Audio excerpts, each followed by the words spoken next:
I don't even think there's going to be an intro to this video because some really depressing headlines have come out in regards to the California racing fairs up north in Sacramento, Santa Rosa, Ferndale, Pleasanton, and Fresno.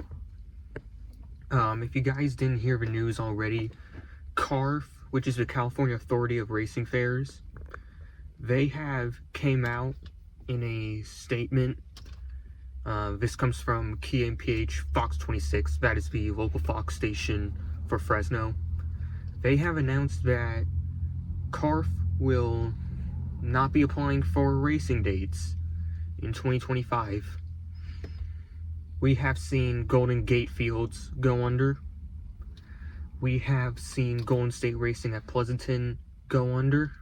And now, all 5 racing fairs that are left for the north, which is only a few weeks for each fair, they are potentially going down as well. The article did mention that each track individually can apply for race dates on their own, but the thing is, without CARF, that is a large window of support that is no longer there.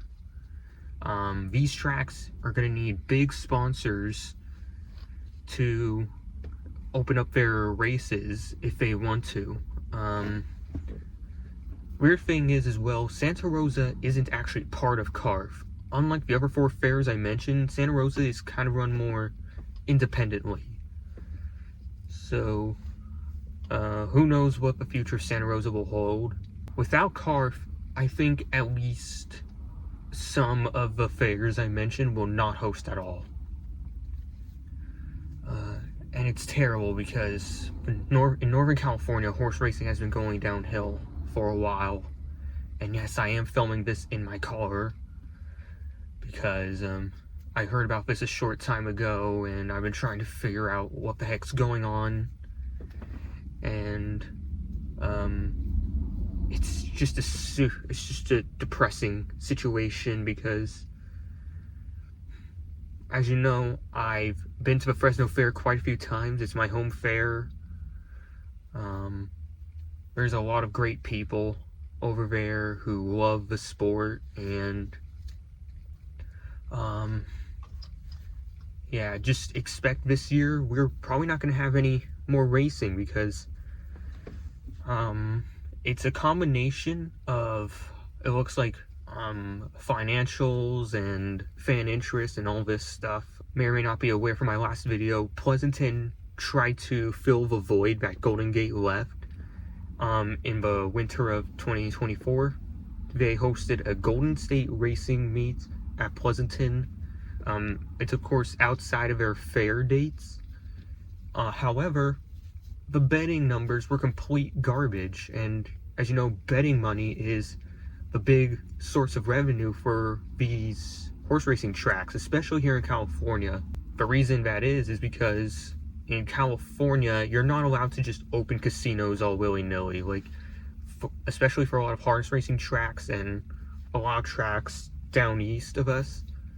They're allowed to open casinos and turn their racetracks into racinos, and a lot of that casino money helps drive the racing along, increase purses, increase the fan interest, and as we saw with Hollywood Park as well in 2013, and now with Golden Gate Fields, and with the fairs, they're going under because they don't have money coming in. Hollywood Park, it's a lot more complicated than that.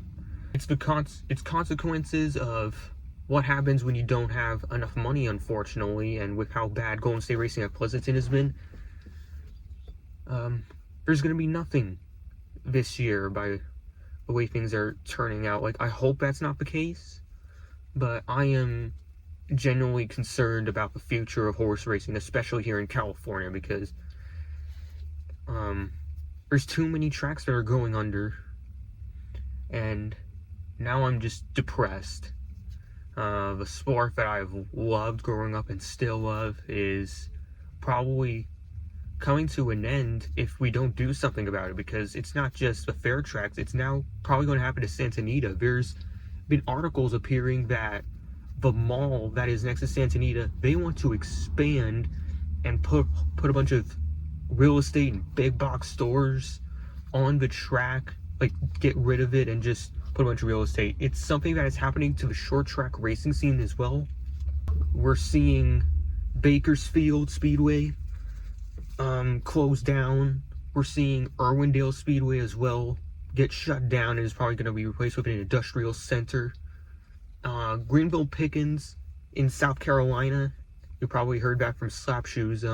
That track is still under threat of shutting down because of freaking big money hedge funds, or whatever the hell you want to call them, just wanting to build something else in its place and just get rid of it. It's just so stupid that we're being forced into this window, that even if you're a passionate person with a lot of money that just wants to just support racing, whether it's horse racing or auto racing, someone else out there can twist your arm just enough for you to break, and if you don't, they can run to the city and force eminent domain on you. It's such a terrible look.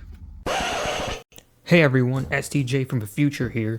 It unfortunately came out while I was editing this video that a couple of fairs will not in fact host any racing this year.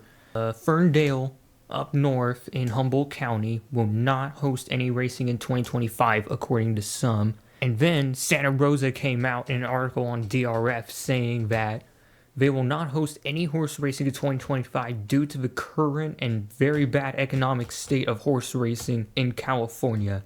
It's still unclear whether or not Fresno, Sacramento, and Pleasanton will host any dates at all this year, since they haven't came out and said anything, but the future is looking very bleak, as CARF will no longer be applying for any of those dates themselves this year, and then 2026 and beyond is even more concerning because CARF has not came out and said anything on whether or not they think they'll be back to apply for any dates, and if they aren't, then this could make the fair situation up north even worse. And it's happening to even more tracks as we speak. Aqueduct is up in New York is now under threat as well. Someone has came out and said that they want to put real estate on the Aqueduct racetrack, tear it, or basically tear it down. Gulfstream Park, even though it's a big track, and it's not just Gulfstream Park, Aqueduct has also been a big track up in New York, a lot of memories and a lot of fun moments there, but Gulfstream Park is now under threat because the real estate on that track is valued to be worth billions, and all these big city and real estate people want to tear down the track and just kill racing in Florida. And along with that, there has been a relaxation of restrictions on casinos in Florida that has been proposed. Casinos like Gulfstream Park and Dania Beach, they don't have to host any extra activities, whether it's highlight or horse racing, assuming that the bill does go through. The state of Florida wants to relax some of those restrictions to let the casinos operate more freely. But now that's going to be a big consequence of horse racing potentially going away from Florida. And if that happens, we're only going to be left with Tampa Bay, but I can only imagine what's going to happen to that track given the current landscape. I wish I was in a better mood. I know there was a lot to look forward to this weekend, but I can't think about any good given what is happening to the sport of horse racing. More tracks under threat of shutting down than ever. Fan interest is at an all-time low. Betting numbers are at an all-time low, and with the betting numbers, I don't even think it's all the way down to a lack of fan interest. It's also the current economic landscape we unfortunately face here in the US. It's just that people are struggling, more people than ever are struggling to make ends meet. People are struggling still to buy groceries. There is much less disposable income for people, and that has led to a decline in a lot of things. I hope at least one fair survives this and tries to apply for racing dates this year. I don't know what's going to happen in 2026. I just don't feel very hopeful though, and I think the only way we're gonna like make things change or get our voices heard is if we actually get out there and get loud. Like, get out to the races and demand more racing. Demand that our racetracks be protected, because this is what we need more than ever before. Sorry I have to make a depressing video like this. If you want to stay up to date when it comes to the current state of horse racing, please like and subscribe. It'll mean a lot to the channel. Let's hope that fair racing somehow has a future.